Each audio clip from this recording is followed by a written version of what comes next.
Welcome to the Photo Banter podcast. I'm your host, Alex Gagne, and on today's podcast, I speak with photographer Andrew Caulfield, also known as Ando. Ando is a San Francisco-based photographer who recently published a book titled Real SF, which documents the homeless community within the San Francisco area. All of the proceeds of Ando's new book are being donated to the Larkin Street Youth Services organization, which helps get youth off the streets. In this interview, I speak to Ando about how he got into photography, his love of travel, photographing people, and I also speak to Ando about his love of skateboarding, which has allowed him to document some of the most legendary skaters, such as Mike Carroll, Tom Penny, Keith Huffnagel, and Alyssa Steamer, to name a few. Ando has been a figurehead of the SF skate scene for many years and is someone who is continually shooting and looking for ways to use his photography for a good cause. So I was really pumped to get a chance to speak with him about his new book and his journey with photography. So I hope you enjoy, and thanks so much for listening.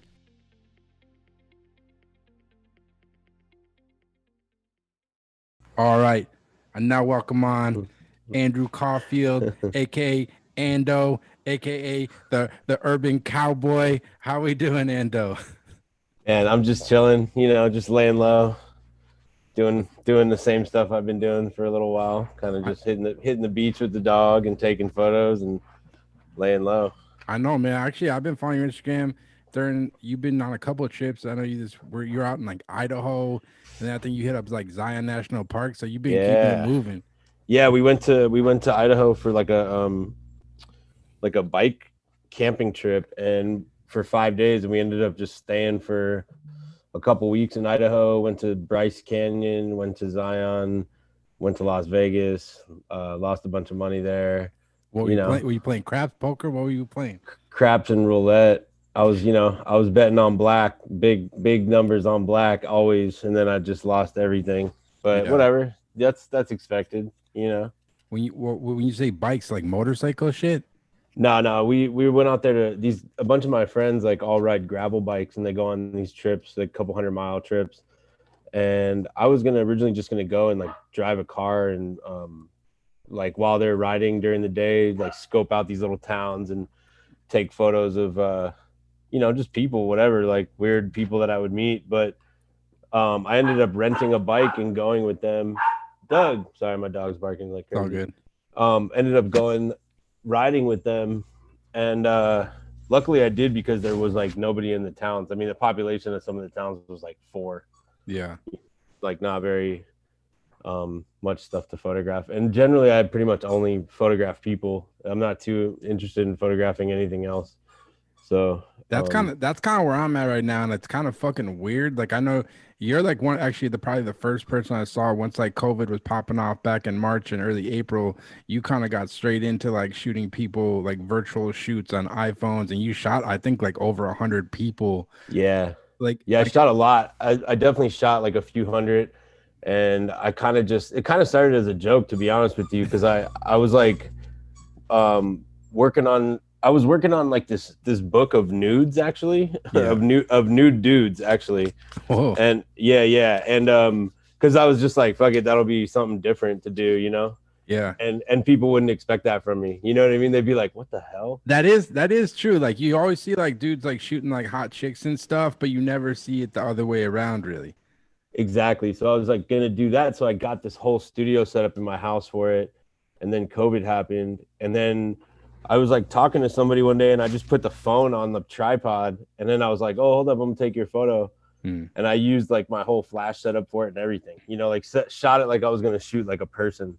And then I was like, damn, this is kind of funny. And then I had nothing else to do, so I just FaceTimed like 300 people. I think it was fucking cool to do, man. Like I called in, and like everyone else was calling in. It was just kind of cool. And like I think a couple of people you photographed more than once. Like one girl had like different outfits, and she was like going all in on it.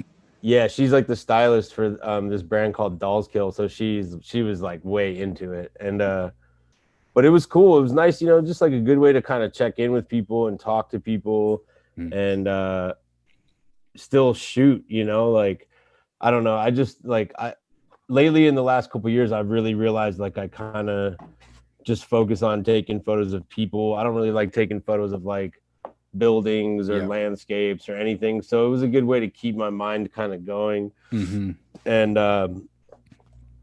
challenge yourself a little bit, whatever, even though you're just taking a photo of your phone, it was like something to do. But then I got kind of over that too. And Yeah, it seems kind of limiting. Like I know a lot of people are doing it. Like I haven't really fucked with it at all.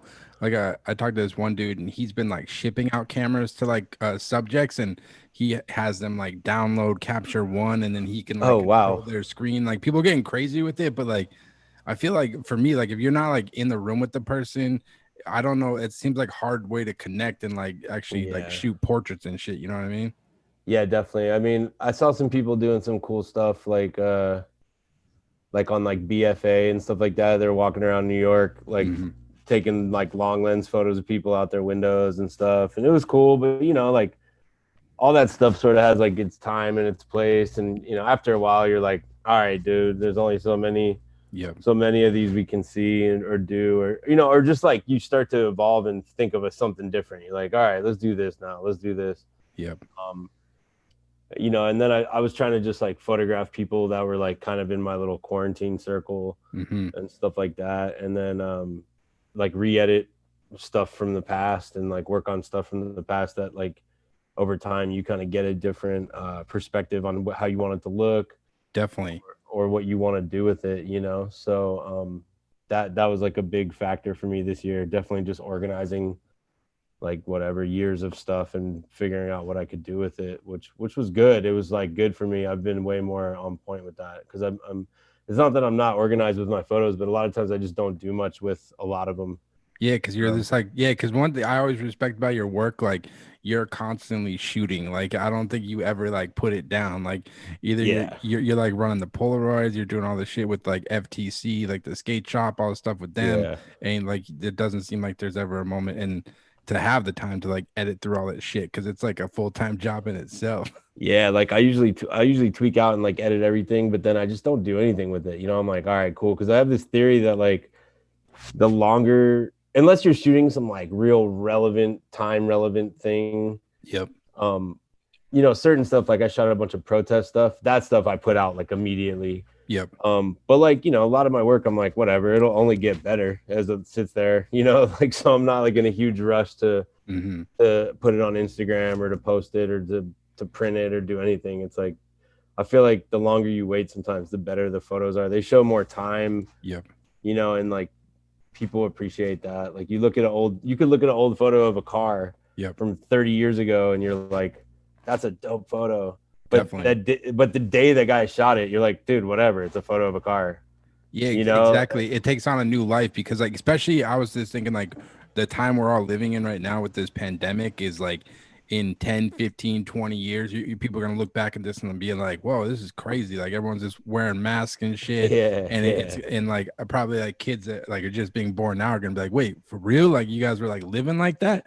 Like, so it's just, definitely, it's like cool to capture those times, and then kind of just let them sit and like, or whatever. I mean, it's good to do both, but I don't know. I haven't really been tripping on like doing too much stuff as far like printed a few things and kind of just been like stockpiling, to be honest with you, like tons shooting tons of film. And like I'm working on another book now since I just finished this book, but that book's going to take me like quite a while to do. So what's the film shit? Are you just messing with 35 or you shooting medium format? What's the shit you've been fucking? It's funny. I have like the worst luck with 35 millimeter cameras. I always tend to break them. I think it's because they're so small. Like I always put them in my pocket and then break them. So I've been shooting with a medium format point and shoot, like a 645, a Fuji film. Yep. I've been using that quite a bit, and that's fun because it's like the ratio size of the photo is like a 35 millimeter, and you get 16 out of a roll of film. Yeah. Versus like 12 on a Hasselblad, so that's kind of nice. But then I also shoot with the Hasselblad for some stuff as well. Or I try to like when I do work, I try to shoot like on all my formats, and I try to use like most of my lenses and stuff like that. Yeah. Just because it's like keeps me creative. Like a lot of times I'll shoot the same photo but on 3 different cameras. Yeah, it's almost like it kind of turn into like a collage in a sense. Like you're on one shoot, but you have all these different looks that you can kind of blend together. Like Yeah, I respect a lot of people that do that. Like I know Danny Clinch, that like famous music photographer. yeah, It's same thing. He'll have like 5 cameras. Like he'll break out like a fucking Holga and shit on a shoot. yeah, But yeah. I don't know. My little brain, I can't focus with all that shit. Like I'm just like one camera guy, but it is a different workflow. You kind of fucking around with a bunch of shit. Yeah, if I'm using like flashes and stuff, like say I'm using like a digital setup with like flashes, Yep. like I'll shoot film but without flashes. You know, like I always try to make it like a little different. And then like my point and shoot, I'll use like, you know, that's more like behind the scenes or just like more candid stuff. And Yep. I try to mix it up so that like if I do uh you know, like if I am like giving a job to or like work, you know, whatever, I'm giving somebody my work, I'm like, Hmm. yo, here's a bunch of stuff to pick from. Yep. um and then the cool thing is too is whatever they don't use, you have like, you just like, cool, I built some more stuff for my portfolio on my own. Yeah. um so that's been good, but yeah, just like definitely focus on a lot more film these days. And yeah, I actually sold like a ton of my gear. I just was like, whatever. I kind Over of it. Just get rid of down, it. yeah, I just downsized. I was like, whatever, like, you know, minimal. The less stuff I have, sometimes the more I shoot. So Yeah. No, that's kind of how I feel. Is keep it simple. It just makes me think it's easier to think. yeah, Um, and the cool thing, man, like I really respect that you do with your photography, and is like you use your photography to like help other people. Like I know when the protests were going on earlier this summer, like I think you raised like over $7,000 for like some of the Black Lives Matters. man, Like we got it up to over 25 at this point. that was crazy. That's a 20 that 25 G's off like four different prints. I offered like four different prints, and I printed out like, I basically printed like four or 500 of them, I forget. And then yeah, it was like 27 G's or you were 28. printing it all yourself. Yeah, Holy yeah. fuck. So I paid for the printing and I paid for the shipping, and then basically like people had to make $100 donation, and then basically send me the receipt, you know, and it was all pretty much done through Instagram. So people were like, would donate to like local BLM charities in their neighborhood or their area, the world or whatever, or charities that like were along those lines, you know. And then basically I would send them a print, you know. I'd eat the cost on the print and I'd eat the cost on the shipping. So that was like my own little personal donation. But then yeah, I mean, dude, it went crazy. That photo at De La, like skating down the on the bridge, Yep. that one just went insane. And people still hit me up every day about it. So it's like I still just have it available, you know, and donate the money. Yeah, So I think like you said something on your Instagram or one of the posts or something. You're like, hey, we all have different skills and we can use them for like a positive thing. yeah. And you're right. Like I think a lot of times people get busy with the day to day, and it's like, it's not like all take. Like let's how can you utilize your thing, and you're doing it again with your new book, man. So it's like pretty Yeah, pretty, I pretty think people get like real confused on like what helping someone is. Like, you know, they think you can only do these certain things to help people. Yep. And you know, like a doctor helps people like by making them healthy, like you know, whatever, I don't know, like everyone has like their little thing that they do. So it's like if you can figure out how to like, you know, monetize your work for a good cause, um or use your whatever you do, if you're a musician, like, you know, you play and make people happy, I don't know, it's like there's just different things that you can do with it. Yep. And honestly, I didn't really understand that before. Like my new book, I shot that like 6 years ago, and I just been sitting on the stuff because I didn't want to sell it and make money, but I didn't understand how to like, Utilize it. yeah, like how to donate it properly or what to do. And then like the whole BLM thing taught me like, oh damn, okay, like this is, you just got to go for it and like have a plan and just stick with it. So like that's pretty much what I'm doing, you know. And the other thing too is you got to have the resources to like produce Yep. something. So it is like, it can be hard, I can, you know, for some people for sure. Definitely. um but yeah, I've just been like using my unemployment and like making prints or whatever, you know, like trying to figure it out, you know, as much as I can. But so like, Yeah. yeah, my new book, same thing. I just donate all the money to this homeless organization. um which is cool. I'm very happy to be able to do it. Yeah, it seems like it's already getting a good response on Instagram. Like I'll post it when I release this later, and it seems like the books have been pretty kind of moving out. You've been shipping them out and stuff. Seems like pretty Yeah, good. dude, definitely. Like I got like a big old box from Uline right here that I'm like shipping. I had to order a bunch of shipping supplies. I'm just doing it all myself. It's kind of nice. It gives me something to do, and then it's just cool. Like I don't know. I'm into. I realize just like the importance of like charity and giving back however you can. It's important to me as a creative person, and just like as a person in general. I think it's really a good thing to do. Yeah, there's one thing you've been posting. I love it. You posted on your Instagram a few times. You're like, what does it say? It says, gas your friends up, fuck gas up strangers. It's Yeah, free, yeah, man. And it's just, yeah, and you're yeah, right, man. It's just like the littlest thing. Like you go to a convenience store or some shit, and someone's having a yeah, bad day. All you can say, man, like, how you doing? Like little yeah, shit like yeah, that, and yeah. might work, might not, but it's like the little things, like you're saying. Yeah, I mean, it's like it's so easy to just like be positive, and to other people. I mean, you can be bummed out yourself, but you don't have to transfer your like negativity to other people. It's Hmm. it's okay to be bad in a bad mood or be down or whatever, but if you see somebody kind of struggling and you're like, yo, what up, man? Or you're like, yo, nice hat, or like anything, Yeah, you right. know, like it could change their day, like just little things, man. The little things are so important. Everyone's trying to change the system and change the Yep. world, and I'm trying to focus on changing just the people around your me. your That's your it. day to day, yeah, your circle Yeah, around you, things like. Have you always like had that mindset? Because like I think that's why I always like you, and even looking at those photos, like I told you before, is like all those people that called in for the virtual shoot. There's hundreds of people, and I think yeah, it's yeah, because like they're your friends, man, but you have that energy about you, and that's why so many yeah. haters when they come to FTC. But if you always kind of had that mindset, I think like subconsciously, yeah, kind of like I kind of just have always like tried to be as cool as possible to people, and um, like not necessarily like let people take advantage of me, but yeah, be open to people and just like whatever. And then, um, I don't know, like the whole seeing how this whole thing happened this year with like COVID and the George Floyd stuff, and just hmm, like I realized how important it is to just try to focus on the people around you. And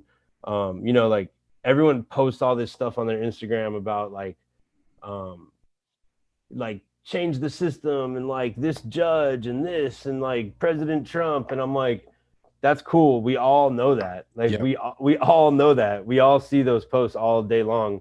But what about the dude on the street, like out front of your house, the homeless dude, who just like honestly probably just wants like a cup of coffee and someone to talk to for 5 minutes, yeah, like that's real change right there. Like I think, in like or like the kid at the skate park who doesn't have enough money to have a skateboard, and you're like, yo, here, homie, like whatever, here's a deck, or wheels or whatever, like those little things could change someone's life like so much. Like I think back on when I was a kid, and just like the skateboard thing as an example, like just like somebody gave me a skateboard when I was like, really young, and it just that was it. Like my whole life changed. it's It's like like you it's like fuel. They kind of they lit it. yeah, it's like you never know like what you like impact you're having on somebody with like the littlest thing. Hmm. Yeah, I got like my a skateboard when I was like 7 or something, and I like cherished it, and like I didn't really understand skateboarding until like late, like maybe when I was like 10 or something. But I mean, like my whole life has been skateboarding,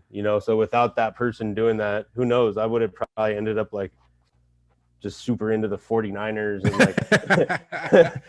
like like working Nothing wrong with for like, 49ers, but yeah. no, you know what I mean? Like I know, I know. whatever. Like, like I just would have ended up like one of those city dudes that's like all about their baseball team Yeah, and fucking works for the city, or like, yeah, yeah. whatever, a parking meter dude or whatever. Yeah, And like, so you never know how like the littlest thing can change your life. So like yeah. I focus on those little things every day. Like that's like I try to be aware of the people around me and see how I can help people, and Bro, just that's like little things like that. Come here. that's Sorry, awesome, man. Yeah, because like I was gonna ask you, like where did you grow up, and like how did you kind of get into like skateboarding and photography? Like the photography kind of uh come like later after skateboarding, or actually kind of before, like my so my cousin when I was a kid,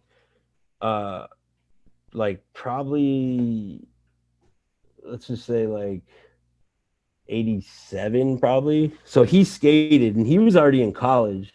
He was like 20 or something, and he skated, but he was like really into like bombing hills and like stuff like that, right?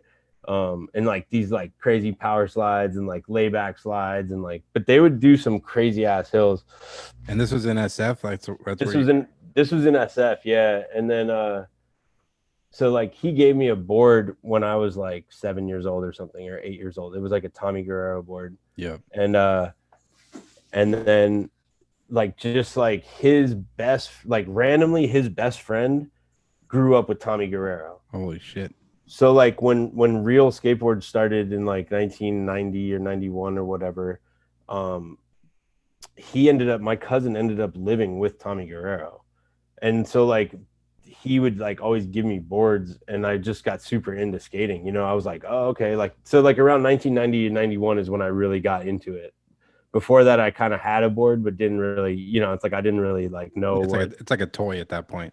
Yeah, you know, like how before you realize like, oh, this is like a whole world, like yeah, of opportunity, like, and then so like that's kind of how I got into skating, and then I just like 92, 93, I was skating a lot, like at Embarcadero, and like 93, I started hanging out at FTC. I was 13 at the time, and then damn. So you're like EMB, like the famous skate spot for people listening in San Francisco.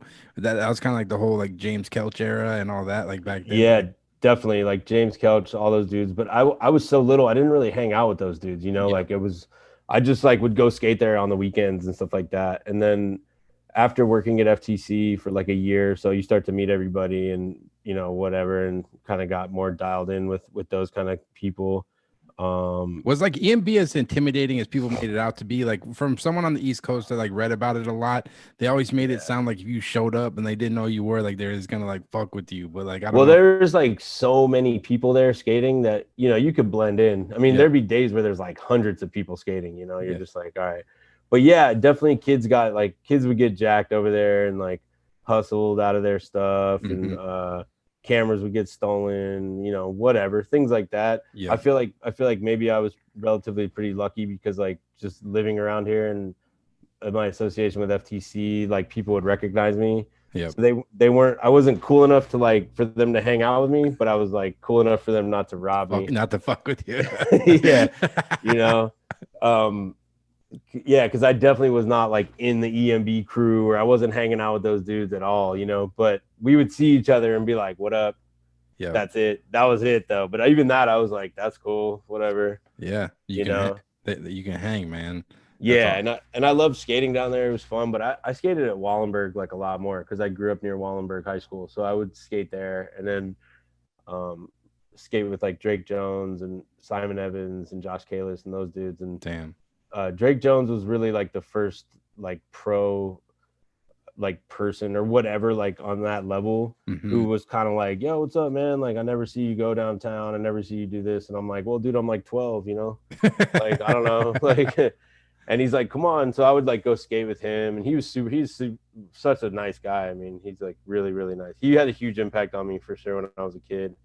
And like, yeah, I mean, then I just started working at the shop and was like super into it. But with like photography, I started taking photos before that, like of my family, and then kind of just whatever, didn't really think about it, but I would take photos of like family functions and stuff like that. And then I'd be like 8 or 9 or 10 or 12 or whatever. And then when I was like 14, I was given like a Canon AE1, and I classic.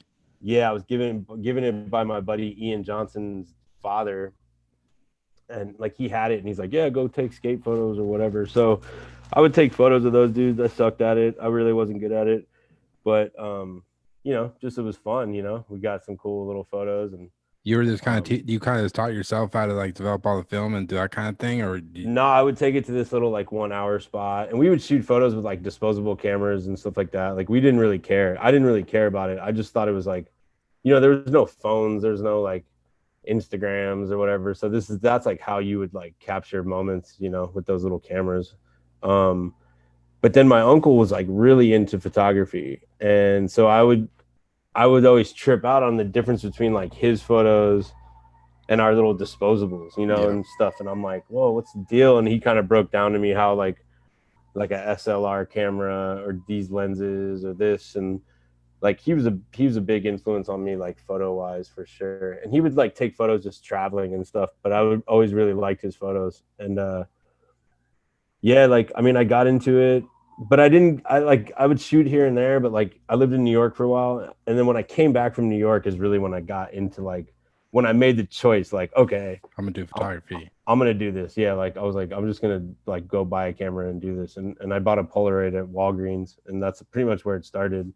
Yeah, like you got fucking like that. You did a whole book on Polaroids, I think, a few years back, and it's just like all these legends, like Tom Penny. I think like you had some of like Huff and like all these like legendary skaters, and there's so many of them. Yeah, I shot all those in like less than a year. Like I basically got that camera in 2004 and just like carried it with me everywhere, you know, and just like every time I'd see somebody, I'm like, yo, let me get a Polaroid. And I figured out how to do all these like double exposures and all these weird things. And yeah, like saved them all and was just like, whatever, you know, these are Polaroids. But then like a couple of years ago, I was like, I found them and I was like, oh shit.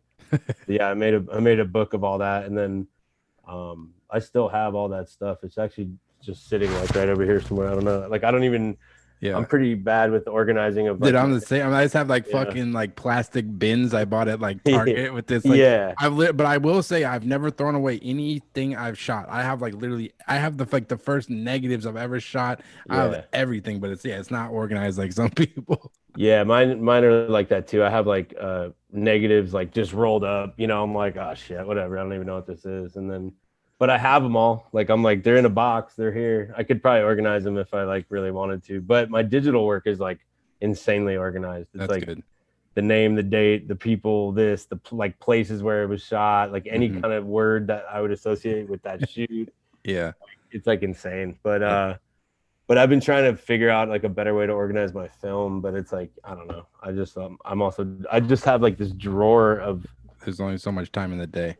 Dude, I have a drawer of just like negatives and prints, like just hundreds of negatives in this and like cardboard boxes all over, little in and out trays with like rolls of film in it and just like but it's like funny because I really look up to Ricky Powell like a lot. I love his photography. Yeah. And I went to his house like a couple years ago. We became friends like a few years back, and I went to his house and it's like the same thing. He's got like bags of film, and I'm like, dude, what's this? He's like, I don't know. I shot that in the 90s. I'm like, dude, there's probably gold on this stuff. Like, you know, like, what is it about his work? Because like people listening, Ricky Powell is like he was like influential, like shot a ton of like musicians and like all types of different people. Like I think a ton of stuff like in the 80s, 90s. Yeah, Basquiat, Warhol. Actually, this photo right behind me. That's Ricky Powell. Yeah. Damn. Basquiat, Warhol. You know, his work, what I like about it is that it's like really not very technical and like it's like, but it's just like raw. It's like he's just like a rad dude with a camera, and he was hanging out with rad people, and he's just like, yo, let me snap your photo, you know, and like he's like naturally creative, but it's not like overly directed. He's just like, yo, like I like this, like boom, you know, hey, Keith Haring, like boom. Yeah, you know, like and, you know, just like right place, right time. I mean, he was like shooting in the 80s in New York and travel with the Beastie Boys and did all this stuff. And like I've always loved his work. Like I just always thought it was so cool how, you know, he's not setting up all these flashes or this. He's got like this little Minolta point and shoot film camera, and like he's like purely documenting his day and his surroundings. And the guy, I think, kind of goes back to like what we were saying earlier, is like he's building this whole archive of work, and like now it has like this new life, like looking at it like 20 years later, you know.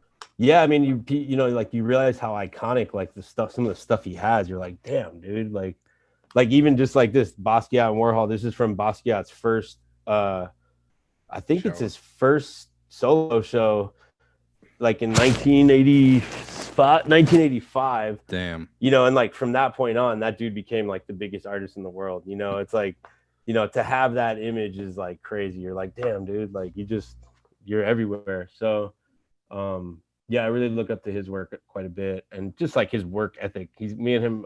I really vibe with him. He doesn't really give a shit. He's just like, yo, whatever. He's always Like, got that. He's always got that little radio. Like I say, my Instagram, he's yeah, got this like little like FM AM radio. He's just bumping around town. yeah. He like listens to like good music and listens to sports all the time on the AM channels, and he's just like his own dude. Like I like his whole style. Hmm. Yeah, I really respect his work, but like, yeah, he's got all this unseen footage or photos, I'm sure, just sitting around because he's not like I don't think he's really organizing his stuff Yeah. too well these days, or no, I don't really know, but uh, um, yeah, because like you said, like when you kind of decided, like, all right, I'm gonna do this.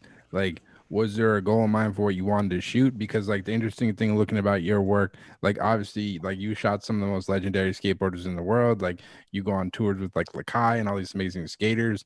But yeah, was like being like a quote unquote like skate photographer, was that like ever the goal? Or because like you also shoot all this cool uh, documentary stuff too, I guess. yeah, yeah. I mean, so definitely it was like a calculated decision on my part. I was like I grew up in skateboarding, and I realized um like the heaviness of some of the people was around. Yep. Like they were like normal people for me, but I realized like, oh, these are like legendary people to skateboarders. Yep. So I was like, and I also just had like a sort of backstage pass to like their lives a little bit. So I was like, all right, I don't want to shoot skating necessarily, but I want to shoot photos of skaters. And um so I would do that. And then eventually it just like, you just sort of like, we're like, it just naturally occurs. People are like, yo, you want to shoot a skate photo? Yeah. And you're like, and I'm like, I guess so. Like, Let's go. like, yeah. And I'm like, shit, I guess I don't really know how to, and they're like, dude, whatever, you'll figure it out. And then, you figure it took me a while to figure it out, to be honest with you. Like I shot definitely, like I never used flashes. I never did a lot of the stuff that people do, but Yeah. now I do, and I know how to. But but in the beginning, yeah, dude, I had no idea. I was like going on trips with people and like not bringing a flash, you know. That's like my favorite photos. Like you guys went to like Japan or something a couple times. I Yeah. know you've been there a bunch of times, and like the one kid you photograph all the time, that kid Nico, and Oh you yeah, have yeah, all these like great photos of this. Like for me, like I always enjoyed that in skate mags. Like obviously the trick's great, but it's yeah, more just kind of getting like maybe it's different now with Instagram because kids see everything. But back in the day, like getting these like little behind the scenes moments of like dudes in the van, like on some like yeah, slap tour. Like yeah. as a skater, like you wanted to see anything you could, you know? Yeah, I mean, I would like to go. I always like to go on trips where there was like other photographers, so it wasn't like up to me to like Yeah. really get everything. Like I could just get what I wanted. Mhm. Um, and luckily, like, I mean, I've had jobs where definitely like I'm the main photographer on the shoot for the skating, Yeah. but a lot of times it's like people are like, dude, you're the homie, just roll on the trip. And I'm like, perfect. That's like, I prefer that a little bit more, because it's like you're not there for like money or nothing. You're there to No. like have fun and hang out with your boys and shit. And like, um but I mean, now I understand, like, hey, I got to bring a flash and like Yeah. maybe a tripod or something, like there's things you learn. Like Dave Kami taught me a lot of stuff. Joe Brook taught me a lot of stuff. Legends. Dennis McGrath taught me like a whole bunch. He's the first dude that ever told me I should like buy a camera. Oh Like wow. when I was shooting all that Polaroid stuff, he was like, yo, you should just buy a camera. He's like, everybody. He kind of just laid it out. He's like, everybody. You could learn, and you could learn while shooting like all these great people. And I was like, Hmm. all right. So I ended up buying like a fuck, I forget what camera I bought, but it was something like, Was it digital? yeah, it was like a one, yeah, it was like a Mart one, it was like a 1D, or I don't know Yeah, what it was, yeah, one of but those. it was like the first one. It was like, this was like 10 years, 12 years ago, maybe more than that. I forget exactly what camera it is, but Yeah. or like T2Is or whatever. I had all that shit. Like I've pretty much been like a Canon dude forever. Because I got all these lenses for free when I was young. So I just Mhm. I still have all the same lenses. Yeah. Luckily I haven't broken them. So Yeah.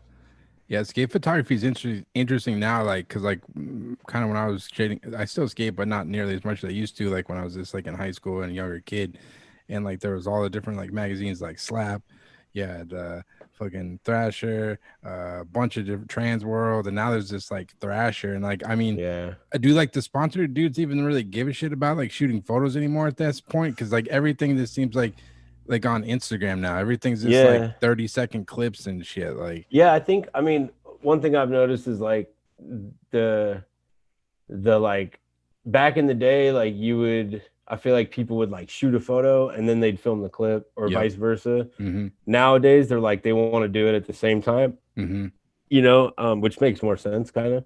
yeah, But then also too, like people, I think skaters now are smarter about like making sure things are documented. They're like, I need the photo, I need this footage, yep, like hey, while this is happening, homie, can you film this on my phone so I mm-hmm, could show it to the homies later tonight, yeah, and be like, I did this trick, like, like they're documenting stuff so good. Like some of these edits that people make on their phone are incredible now. I'm just like, dude, what? Like, like even iPhone photos, I'm like, man, this is like, if you could figure out how to sync a flash to your phone, like oh, they're doing there's like a thing. I think Pro Photo's coming out with it. It's like this little adapter thing, so you'll be able to sync strobes with your phone. you could think, oh, dude, yeah, it's over then. I mean, I was shooting some photos at Chico, and we like did a little test. Like I shot it on an iPhone, and then I shot it on my camera with flashes. And Yeah, I was like, I like the one with the flashes better because it's a little more lit up. But like,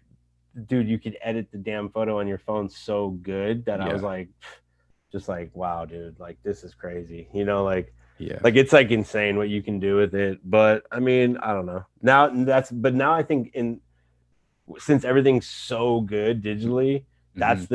that's the draw for people to start shooting film again with stuff and like keeping it more simple. People are back into like, you see all these skaters with like Leicas and Dude, it's crazy. I seen you someone do. I'm know, like, you guys got Leicas? What do you guys like? yeah. Dentists and shit? No, Yeah, people, kids are like, I want to get a point and shoot camera. I'm like, what do you want to get? They're like, a Leica. I'm I was like, like, dude, what the what? fuck? Like, yeah, I'm I like, don't why even don't? know. Yeah, I'm like, go to Goodwill and get like a Pentax for Yeah, like $5. Like, what are you talking about? a Like, Leica. yeah. So I'm just like, damn, dude, it's crazy. And like every kid I know, every skater I know, like when they travel, they got a 35 millimeter camera with them. I mean, it's You sick. I know? don't I don't worry about it. Like obviously the barrier to entry to photography is a lot easier now with digital for sure. Yeah, But I think it more comes down to like being able to like tell stories and edit it in like a compelling way. Like yeah, anybody can just buy some digital camera off the rack, but yeah, if you don't have the vision, like and that vision comes from like years and years of like chipping away at it. yeah. Like looking at the book, like I was excited to talk to you about Real SF, which I think you published it twice now, right? Yeah. So, well, okay. So I made a book, like randomly, I made a book for my family. Mm. Like, cause one year when I was shot all this stuff, like it was kind of a crazy year. Like I had like just a lot of sort of ups and downs. Like I went through like a crucial breakup. Yep. Like I was like partying super hard, and Hmm. I had broken my arm twice that year skating and riding my Fuck. bike. Like just all this shit kept happening, and then like I really wasn't like I was traveling a bunch, but I really wasn't like getting as much done as I should. So like I made a book through like Blurb Mhm. for my family, like, oh, check it out, happy Christmas or whatever. Here's what I've been doing. And it was like I was like, damn, this is pretty cool. Like, um, so I didn't really publish it. I didn't really like I made like 100 copies and like gave them to my friends and family or whatever, Yeah. Um, so whatever, fast forward to now, I was like, I had found one of the books and was like, damn, I should like revisit this project, and um I actually reached out to Blurb and was like, yo, I'm gonna donate all this money. Like, would you guys be into like giving me a deal? Because they're so expensive, it's just like a joke to even Yeah, work because with I them. think I ordered one. I haven't got it yet. I think it should come in the next couple of days. But it's like a pretty large format and it's like 150 pages, right? Oh, the book, it's a pretty big. I mean, it's like, I don't know, like, Yeah, it's pretty solid. it's like, but it's like way better, way more photos, it cost me way less. I was able to donate way more. So I just was like, fuck it, I'm gonna redo this. After I did that BLM thing, I realized like, now's the time. People are interested. People got their unemployment money. They're Hmm. down to make donations, and Yeah. like I sort of made like a uh, promise to myself, like a majority of the work that I've shot prior to this year, like I'm just like I either already got paid for it for Yep. doing it, you know, or like used it for whatever I needed to use it for. So like if I'm ever going to do anything else with it, it's all going to go to charity. Damn. So like that's, and then I've just been grinding super hard this year, shooting tons of stuff. So it's like, you know, the hope is that like I get to give back and then maybe, you know, hopefully get other work out of it, you know. That's fucking rad that Blurb was just down for the cause, like Oh help. no. So wait, so no, they weren't Oh, down for the cause. oh, damn. They were like, nah. And they're like, no, not at all. And our prices have gone up. And I'm like, dude, I'm gonna order like hundreds of these things. And they're Yeah, just like, nah, they don't give a fuck. they don't give a fuck. So I was like, all right, then later. So I like took all the stuff, I re-edited the whole book. I learned how to use InDesign. I remade the whole book completely. It's like way better. I took a ton of stuff out that was in the original one, Yeah. and I added like way more to the new one. And I'm just better at editing now, better at all this shit. So I like was able to make it look a lot better. And it's just like something that I actually like am proud of now. The other one was like just like here, family, like Yeah. you know, like take a look, stop, get off my back, like whatever. I'm gonna keep partying. But yeah, this one's like a legit book. That's fucking sick, man. I just respect that. Like there's so many resources for photographers or artists now. Like there's like no excuse for like not like doing a project. Like you don't have to wait for some big publisher to do your own shit. Like obviously you can have those goals, but why not just fucking get after it and create your own shit, you know? Yeah, I think it's important just to like never let anything be like an excuse to stop you, you know, like people are like, oh, I don't have that resource or I don't have this. It's like, dude, you could just make it yourself. You could just do it. Like, you know, you could do whatever. And like, yeah, I mean, it takes time, it takes work, you know, like that's the thing is like, one thing I always like think about is like, dude, no matter what, like if you really want something, you like work hard for it, you know? Yeah. So a lot of times people, they think they really want something, but they don't work hard for it. So you're like, dude, you don't really want it. Yeah. You know, like, and you know, there's certain things where it's obviously like harder than others, but like artists and stuff like that, like I'm like, man, you want to make prints and sell them. You don't need to make the silver gelatin print for $500 every time. You could be like, yo, I'm gonna print these at Costco, or I'm gonna print these like here, and like get creative, like, you know, like figure out a way, sell them for way cheaper, or do this. I don't know. Like there's ways to get your work out there without it always having to be like the top best thing. Cause I was actually just talking to my buddy about this today. Like everyone wants to be super like famous and Instagram stuff. But they don't want to do the work that it takes to get to that point, you know? And it's like, you gotta start somewhere. And I think like, I mean, I think I probably did this early on, like in my career. Like, you obviously have goals. It's good to have goals and dreams. That's important. I think everyone should have that. But like, don't have blinders on to the fact and turn shit away. Like, don't turn your nose up at shit, because you can have one goal, but along the way, like you shot this real SF book, and not so many people are gonna see it, and who knows, maybe that could lead to some new project or whatever. And it's like, just be open to like different opportunities, pretty much. Exactly. I think that's like super important. And I think it's important to just to like, I don't know, like you said, be open, you know. It's like you never really know what you're going to get into. I mean, definitely when I was shooting photos of, when I made this book, I was like shooting tons of skating. And at that point I wanted to be like the next like Joe Brook or something, you know. I was like, I'm going to go on every trip. Like that's all I wanted to do. And then I broke my arm really bad and I couldn't set up a flash. So I just started walking around the city.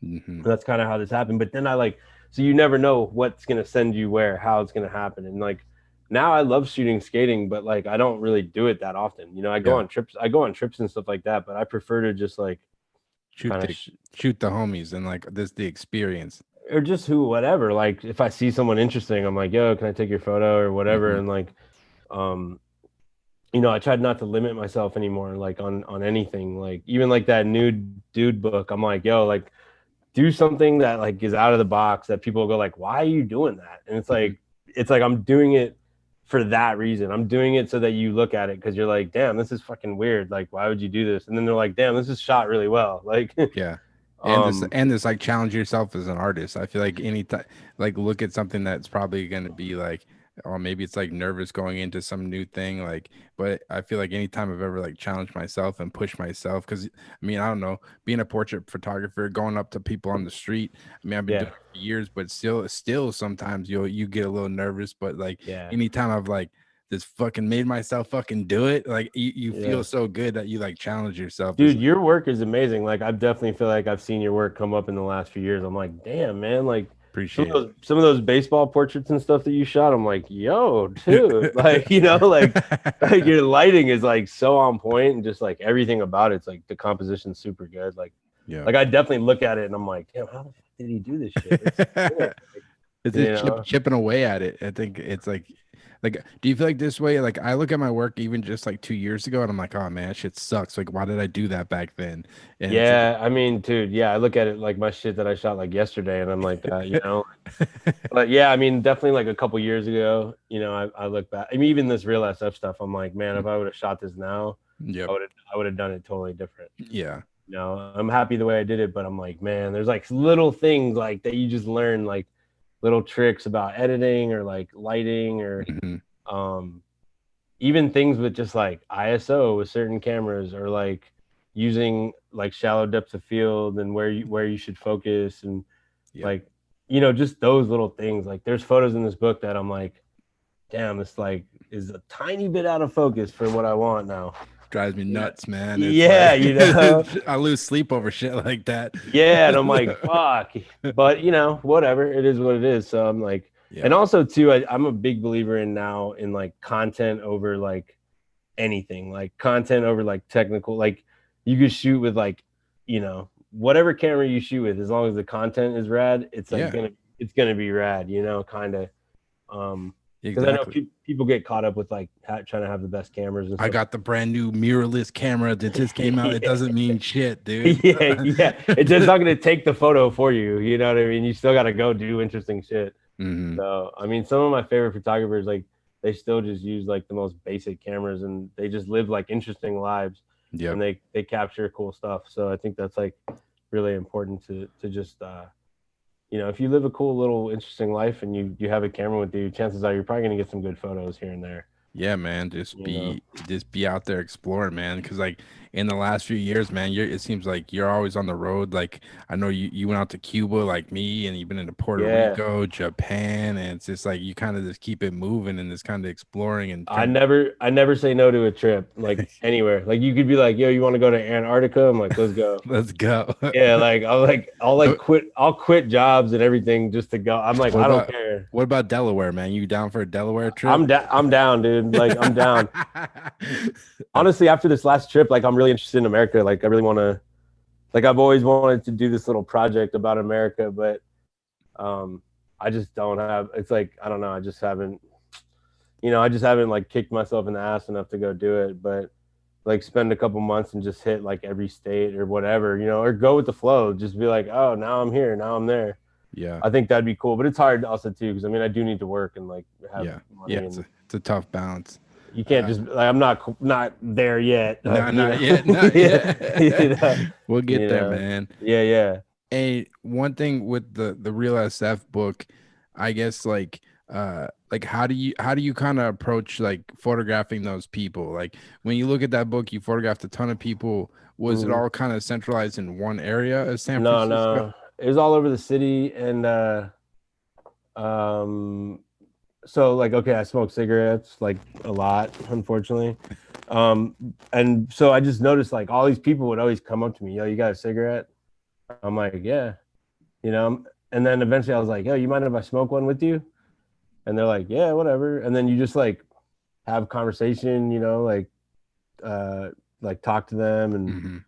whatever. And then I start asking them like questions about their life, but I would ask them like really weird stuff, like not like, oh, where are you from? Like I'd be like, hey, when you were like a kid, what did you dream about when you would go to sleep at night? And like Wow. they'd be like, what?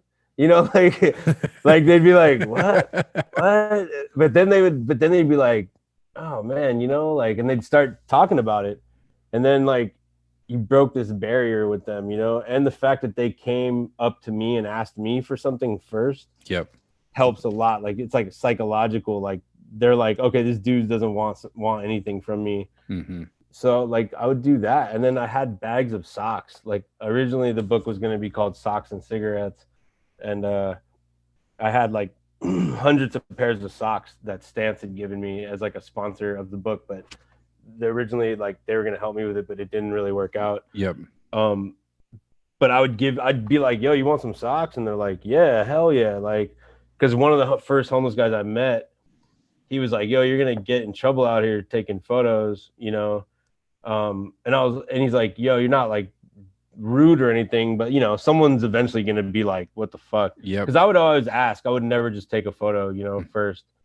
And like, if you look, you're just going out there by yourself, pretty much, just wander around. yeah, I would go out mostly at night and stuff like that and just by myself. But like, you know, he was like, yo, like, do yourself, because he'd also be like, I would be like, yo, I don't want to give people money, really, you know. Yeah. And I feel like that's just not a good thing to do. Whatever, like trade. It's a weird transaction as a photographer. It's like I it's a tough didn't think situation. so he was like, I was like, what's something that like every homeless person needs? And he's like, socks. And I was like, all right. So like I just did that. But yeah, I would just try to have people come up to me. I would just like hang out places where I knew there was people, and then sometimes I would see people and like you just get a vibe where you're like, this person is I need to photograph this person, you know. Mm-hmm. And I, you know, you figure it out. It's like if you see like a chick or something you want to talk to and you're like, I gotta talk to her, you're like, you figure it out. You're like, hey, what's up? You gotta find an angle. It's all about approach, man. Yeah, you know, like, so I would just like figure it out. And then eventually too, I kind of got like a dude on the street who was helping me out. Like he was super cool, and I would bring him stuff like every night, like skate stuff. He was like he was a really gnarly dude. He was super cool though. I really liked him a lot. We were good friends, and I'd bring him something every night, you know, just like clothes or whatever. You know, working and skating, you get so much free stuff. Mm-hmm. So I'd give him stuff, and then he would kind of tell me where to go and what to do, and like, yo, these people are up here. Like I already talked to them or this. He helped me out quite a bit. And just sort of also helped me with like confidence, because it's like at first I was a little scared, like something like I got a knife pulled on me one night, things like that. Yep. But then eventually I realized, like, dude, I'm in really good physical shape compared to a lot of these people. None of them have guns.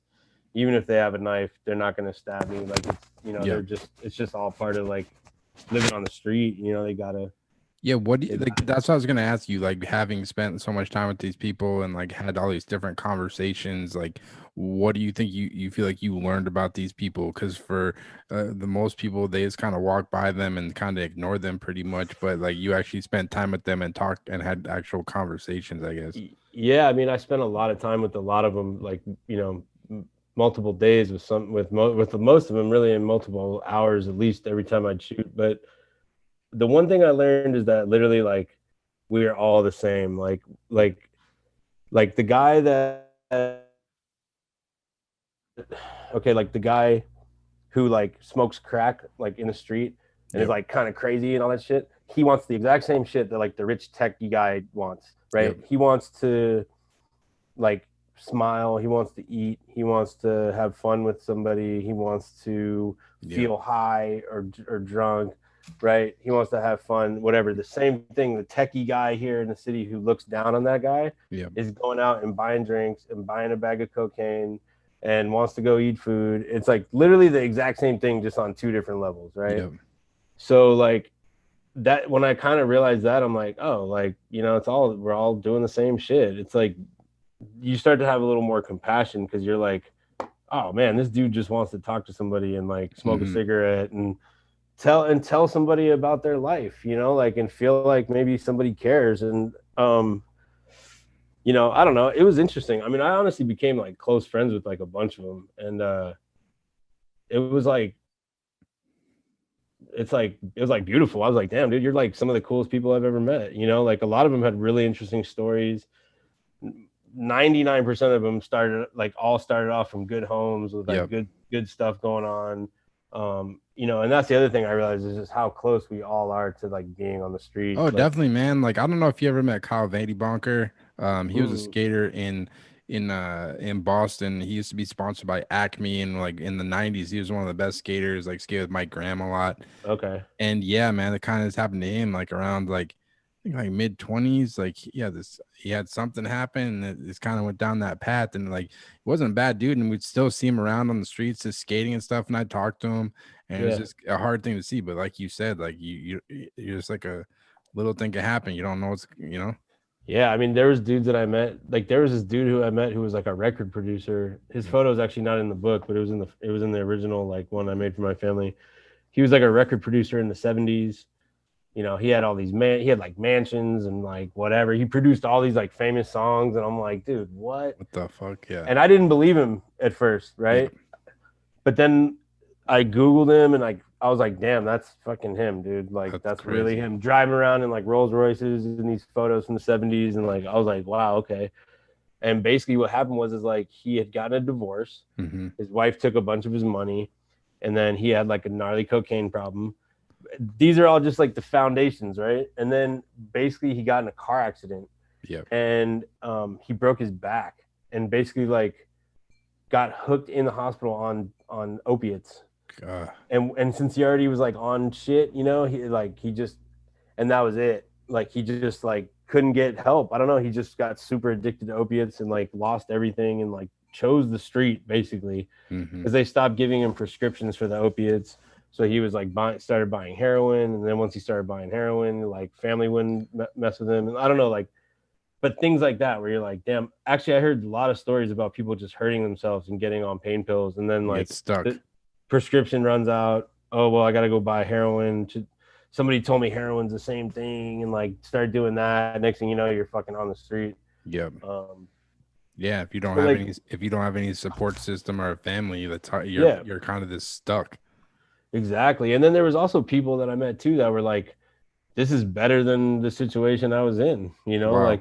like they're like, I was in like, grew up in an abusive household or like I had an abusive husband or whatever. And they're like, I feel safer out here than I did with them. And I'm like, okay, like, so it was interesting, it put a lot of things in perspective. I don't know. It was cool. Like, it was good. I really enjoyed it. And like, it kind of made me real passionate about like whenever I hear people talk about homeless people in San Francisco, I'm always like, this is a conversation you got to be careful having with me because like I'll go forever. And, it's just like, yeah, like I'm on their side. Like I'm always trying to like help them out and figure it out. Cause like I said, it could be any of us anytime. And have you, being that you've been a San Francisco resident for a long time, have you seen like, because I've read about it in the news and stuff, it seems like out in California, I know Los Angeles too, when I went out there last year, and there's this like, obviously, it seemed like more homeless than ever. Like, have you seen a notable difference in this, like the issue there?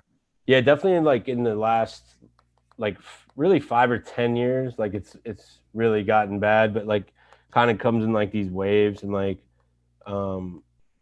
right now it's pretty bad. I'd say there's definitely a lot of like tents and things, but also it's sort of changing a little bit because of the lack of tourism here. There's no like money source for the homeless people because the homeless people will like panhandle or whatever in these like busy neighborhoods. Yep. And then neighborhoods are like dead. So like a lot of the homeless people, I haven't seen a lot of them, but they're still there. A lot of them live in the park now or whatever. But like during like a couple years back, like when I was the tail end of when I was making this, like maybe like 2015, I think was the year Super Bowl was here. Maybe it was like 2015, 2016, something like that. Maybe 14 even, I forget. But it was like really bad.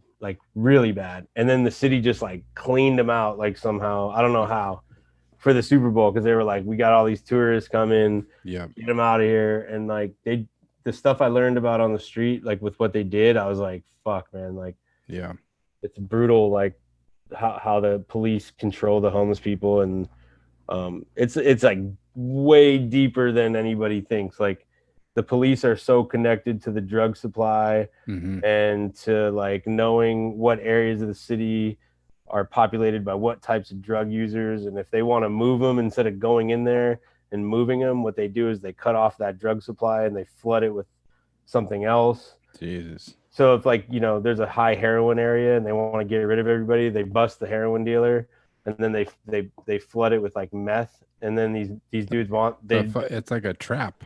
yeah, it's like fucked up. So they'll flood it with meth, and then these guys like tweak out and like lose their minds, and they'll leave the neighborhood on their own looking for heroin. Jesus It's like Christ.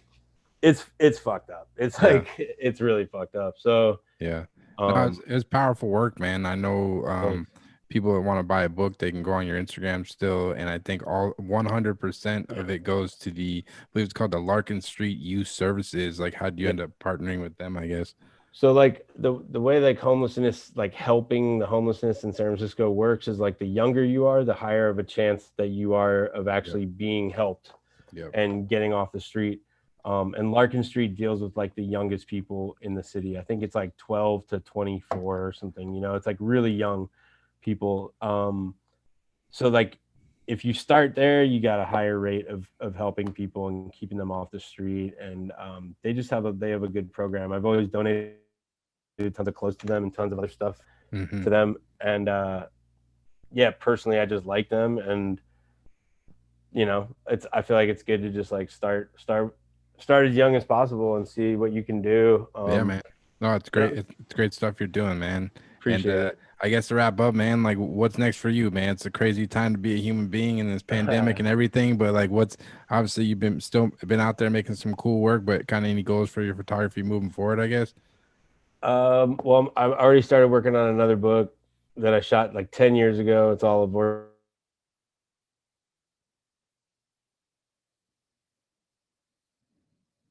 New projects, new projects. I'm working on this book about people in SF. Sort of a similar idea as this, I guess you could say, but Yep. the total opposite end of the spectrum. Mm-hmm. Like the gnarliest like chefs and the gnarliest like whatever That artists. is the interesting thing about SF. Like, yeah, you have like you're like the crazy rich, the people that like work at Facebook and all these crazy tech Yeah, companies, and then everyone else is this kind of this grinding out a living. Like it yeah, is a weird dynamic. yeah. I got a lot of ideas of stuff I want to do, but I'm not quite sure exactly what. I think I'm probably gonna make a book with my roommate. We're working on something, but it's for the homeless as well. There's a thing here called the street sheet, Mm-hmm. and it's like there's newspapers that they give to homeless people to sell, like Yeah. in different cities. So we're gonna make one ourselves, but it's gonna be a photo zine, and we're just gonna give it to homeless people to sell, Wow. and like do something like that. And like I don't know, we're doing a bunch. I just kind of focusing on charity work and like Mm-hmm. charity work, and then like traveling with my homies and like I like it, man. you know having fun with the homies, and then like come back and work hard and try to give back as much as possible. Hell yeah, So, Ando. Well, dude, I'm glad we took the time to do this, man. yeah, I Like appreciate it, man. It's good to every see time I you. come to SF, man, you always show me mad love. Like going to Hell yeah. FTC, like you guys is mad respect. But I guess for people listening, if they want to check out more of your work, where should they go? You could go to, well, I have like a website. Damn, what is my website? AndosPhotos.com, I think. I don't know, I haven't even looked at it in so long. It's old, but there's some good stuff on there. Yeah.